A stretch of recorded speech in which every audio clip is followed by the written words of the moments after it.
I have the pleasure of being here with Shari Hubert of the Georgetown McDonough School of Business, and she has graciously agreed to answer a few questions for me.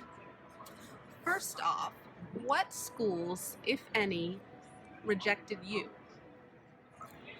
Well, I got waitlisted, so I guess waitlisted at Columbia University.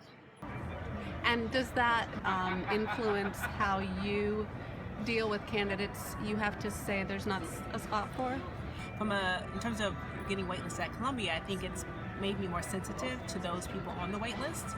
I know it can be a very daunting kind of process and a little frustrating, and so we understand the frustration of having to wait and having to think about how do you plan at the same time not knowing. And so what we try to do is, one, be in more communication with our students or applicants on the wait list. We've actually just now this year started to provide waitlist coaching sessions so that we're reaching out to our waitlisted students to say, hey, let's set up a 20-minute conversation so that we can talk about your application and how you might think about sharing information that might help with your consideration of your candidacy.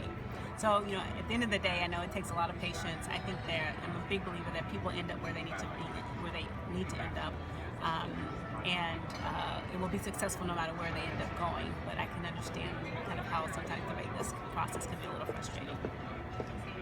Great, thank you.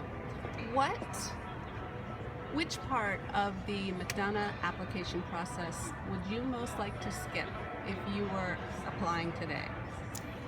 Well, I would like to skip, I don't know if it's the McDonough MBA process, but it's the whole GMAT or GRE. So standardized test taking, I would like to skip that if I could. And I would, I know others probably feel the same way.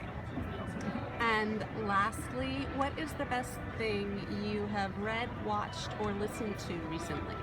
I would say two things. So listen to would be, I listen to NPR faithfully every morning on my drive to work, and I am just blown away by the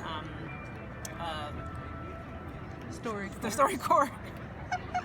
The StoryCorps. I just heard one recently where a mother who had unfortunately lost her son to gun violence was being interviewed by the gentleman who actually killed her son. And he went to jail, but they actually ended up developing a relationship, and he and she developed just as close a relationship as she had with her son, and which was really touching. That level of compassion, forgiveness, I think, really came through. So I really love StoryCorps. And then I would say book that I read was The Pearl That Broke the Shell.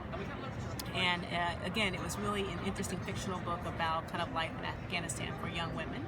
And it parallels two lives, a young woman in a more modern time, and then her great-great-grandmother, who also had to kind of really overcome odds as a female in that society, and how they ended up doing that in very similar ways in terms of having to act and dress like young boys in order to be able to go to school, in order to be able to have a life outside of the household. So this is really a touching story.